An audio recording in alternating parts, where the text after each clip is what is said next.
5,000 American military personnel, not reassigned to another theater, not quietly repositioned to a neighboring allied nation, not temporarily rotated out pending review, removed, formally, irrevocably, with signed withdrawal documentation already delivered to base commanders across German soil before most of Europe had finished its morning coffee.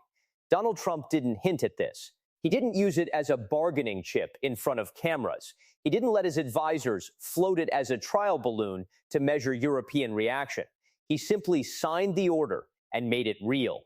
And the instant that confirmation hit NATO headquarters in Brussels, something shifted in the room that no press release will ever fully capture.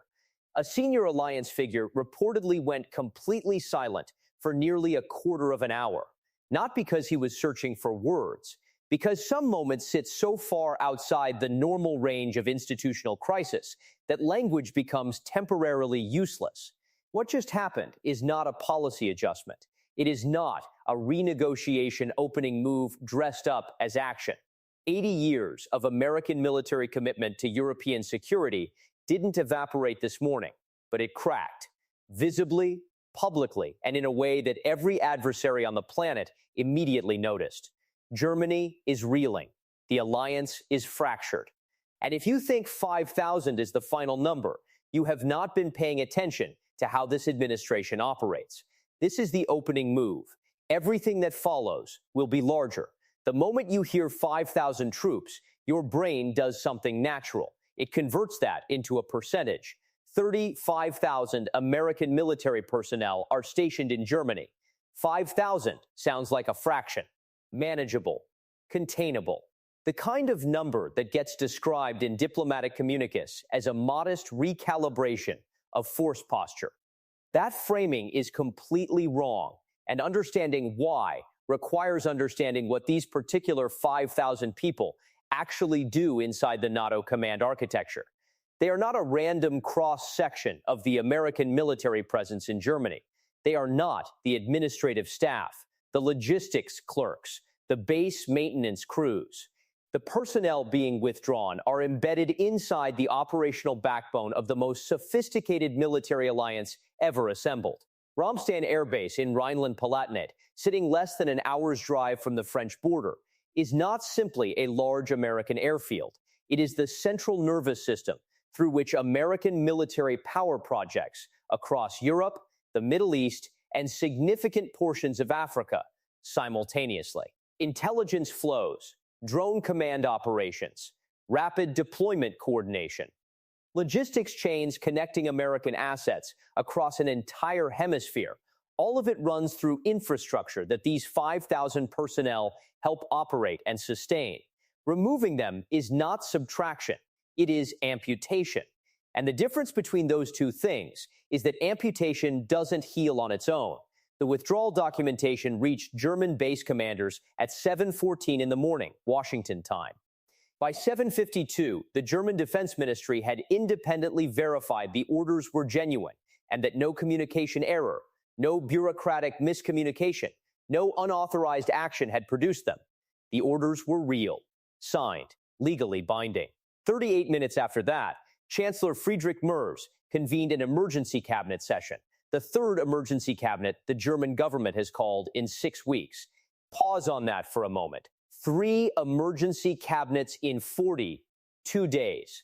For a country that built its entire post-war political identity around stability, institutional reliability, and predictable governance, that frequency of crisis convening tells you something that no official statement ever will. Inside that session, defense planners presented a single briefing slide to the assembled cabinet. One slide. It mapped the operational consequences of 5,000 missing personnel on Germany's eastern coverage capacity, on NATO's rapid response timelines, and on the air defense corridor that stands between Russian military capability and the Baltic nations, Poland, and the northeastern edge of the alliance. The officials in that room reportedly described what they saw as a gap not measured in kilometers, but in strategic logic, and nobody in that room had a prepared answer for how to fill it. Here is the element that the surface-level coverage consistently fails to address. This withdrawal was not assembled randomly. It was engineered. The Pentagon did not pull 5,000 personnel by drawing names from a list. The sequencing was deliberate, targeted, and built around a very specific understanding of which NATO capabilities are most difficult to replace and least able to absorb sudden absence. The first phase of the withdrawal targets intelligence sharing infrastructure, the systems and personnel through which American signals intelligence, satellite data, and real-time threat assessment flow to allied defense ministries across the continent. The second phase removes rapid deployment staging capacity, the human infrastructure that allows NATO to move forces to a crisis point faster than an adversary can consolidate a position. The third phase, already in preparation according to defense sources, targets the air logistics chain, connecting German-based American assets to forward positions in Eastern Europe. Each wave is calibrated. Each wave hits a capability that the previous wave has already weakened. Someone with a detailed understanding of NATO's operational architecture designed this sequence, and they designed it to cause the maximum amount of institutional disruption while staying just below the threshold that would trigger a formal Article 5 collective defense review. That is not improvisation. That is precision. NATO Secretary General Mark Rutte issued a statement within hours of the confirmation. It called for urgent dialogue. It reaffirmed the fundamental strength of the alliance. It was carefully, almost surgically constructed to say nothing that could be quoted back at him as either capitulation or confrontation. What his statement did not mention, what no official NATO communication has mentioned, is that 3 member states activated Article 4 emergency consultation protocols the moment the withdrawal was confirmed, not Article 5. Article 4 does not trigger collective defense obligations. What it does is create a formal mechanism for alliance members to signal that their security is under active threat. In the 75 years since NATO was founded, Article 4 has been invoked a handful of times, always in response to external threats, always because a hostile power had taken an action that placed member state security at risk. Today, 3 NATO members invoked it because of something Washington did. The implications of that single fact extend far beyond the immediate crisis. The alliance was built on the foundational assumption that American military commitment was the constant around which everything else was organized. Today, that constant became a variable. Russian state media carried the withdrawal confirmation 4 minutes after the Pentagon made it public. 4 minutes. Within 20 minutes, 3 senior Russian officials had spoken publicly, not with threats, not with military posturing, with something considerably more unsettling: open celebration. The withdrawal was described in Russian official commentary as the first genuinely honest act of American foreign policy in 3 decades. The Kremlin's spokesperson framed it as Washington finally embracing strategic realism. A Russian military analyst broadcasting live on state television produced a map of Eastern Europe, pointed to the coverage gap that 5,000 missing personnel would create along NATO's eastern boundary, and smiled for his audience. That map did not stay on Russian television. Copies of it arrived in defense ministries in Warsaw, Vilnius, Riga, and Tallinn within hours. Because the nations closest to Russia's western border do not need an analyst to explain what a degraded NATO rapid response capability means for their national survival calculations. They have been making those calculations every single day since 2014. They just never expected to have to make them because of something America chose to do. Friedrich Merz built his political return around a single promise: rebuilding the transatlantic relationship that had frayed during Trump's first term and collapsed further under the weight of competing European interests. He flew to Washington personally in February. He came back with what he described as meaningful assurances that the American administration respected Germany's role within the alliance and would engage Berlin before taking unilateral actions that affected German security directly. Every one of those assurances is now functionally worthless, and the German political opposition, particularly the Alternative for Deutschland, which has been accumulating support at a pace that has alarmed mainstream German politics for 2 years, issued a statement this morning that did not direct a single word of criticism toward Trump. Every word was aimed at mayors. The framing was that his government's prioritization of Brussels' collective preferences over Germany's bilateral relationship with Washington had left Berlin strategically exposed at the exact moment exposure was most dangerous. Whether that argument holds up to scrutiny is almost beside the point. 11 million German voters who currently align with the AfD heard that framing this morning. In 6 weeks of cascading security crises, that number has moved in only one direction. Behind closed doors, inside every NATO defense ministry, inside every think tank that advises alliance governments, a single question is circulating that no one with an official title is willing to ask publicly. If a sitting American president can withdraw 5,000 troops from Germany with a signed executive order that bypasses every established NATO consultation protocol, every notification requirement, every alliance coordination mechanism, every diplomatic buffer that was supposed to prevent exactly this kind of unilateral shock, what stops him from signing an order covering the remaining 30,000 tomorrow? The honest answer, and this is the answer keeping defense planners in Warsaw and Riga awake through the night, is that nothing stops him. No treaty language creates an enforceable obligation on the American executive to maintain any specific troop level on foreign soil. No alliance protocol carries legal force that overrides a presidential order.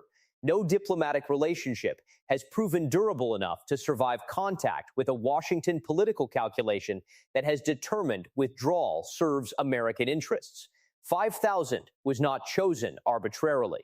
It was the threshold identified in a classified NATO assessment commissioned in January, completed in March, as the precise point at which Eastern Flank rapid response capability transitions from operational to degraded.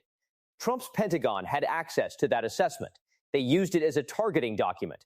France responded faster than any other European power, though not in a direction that Brussels found reassuring.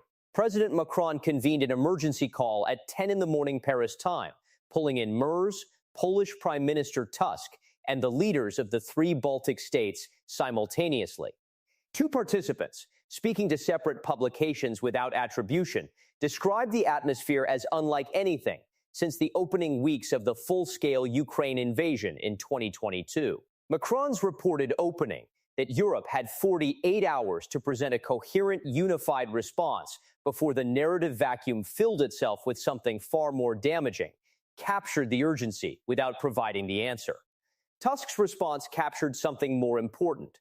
Poland, he reportedly said, was already in direct bilateral contact with the Pentagon, not through NATO, not through Brussels, directly, government to government, seeking written American security guarantees specific to Polish territory that did not depend on alliance-wide mechanisms that had just demonstrated their fragility. That single detail is the clearest possible signal that NATO's internal architecture is not just under stress. It is actively fracturing along exactly the fault lines that alliance planners have feared for years. Estonia, Latvia, and Lithuania released a joint trilateral statement at noon Brussels time. It was 11 sentences. The word destabilizing appeared 4 times. It demanded an emergency NATO summit within 72 hours. And it contained a phrase that has since been translated and distributed in 17 languages because foreign policy professionals recognized immediately what it meant. The 3 governments stated they reserve the right to pursue all available security arrangements consistent with national survival. Read that slowly. All available security arrangements. In the vocabulary of small nations that have spent 30 years inside a collective defense framework they were told made independent security calculations unnecessary, that phrase does not mean increased defense spending. It does not mean accelerated weapons procurement. It means conversations that happen outside NATO frameworks. It means bilateral arrangements with partners the alliance has not sanctioned. It means that 3 countries sitting on Russia's doorstep are actively considering options that Brussels has spent 3 decades telling them they would never need. They are no longer taking Brussels' word for it. In 11 days, NATO defense ministers convene in Brussels for a scheduled quarterly session. That meeting was already going to be contentious, burden-sharing disputes, spending target arguments, disagreements over the future scope of American security guarantees to Eastern Europe. Trump's withdrawal order transforms that meeting entirely. Every minister will arrive with the 5,000 troop withdrawal already existing as an established fact on the ground. American representatives will sit across the table from allies who know that Washington just demonstrated with complete clarity that no consultation protocol, no diplomatic relationship, and no alliance framework can prevent an American president from acting unilaterally when the domestic political calculation demands it. That is not a negotiating table. That is a room where one side holds every structural advantage and has just proven they are willing to use it without warning. The question every European government is now trying to answer before that room fills is whether any combination of defense spending increases, trade concessions, or diplomatic accommodations is large enough to change the calculation in Washington. Because if the answer is no, the next signed order will not read 5,000. It will read 30,000. And 5,000 will look, in retrospect, exactly like what it was, a warning nobody had the architecture to answer. The most dangerous phase of any institutional crisis is not the initial rupture.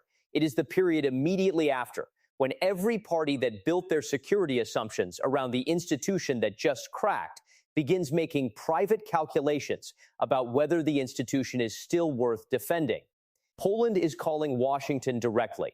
The Baltic states are referencing arrangements outside the alliance. Hungary's Viktor Orban has not said a single public word since the withdrawal confirmation.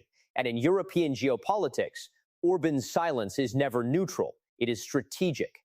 The people who built NATO spent decades constructing something designed to make those individual calculations unnecessary. The entire point of the alliance was to replace the mathematics of national survival with a collective guarantee strong enough that no member ever had to run the numbers alone. Europe is running the numbers alone this morning, and the math does not resolve cleanly.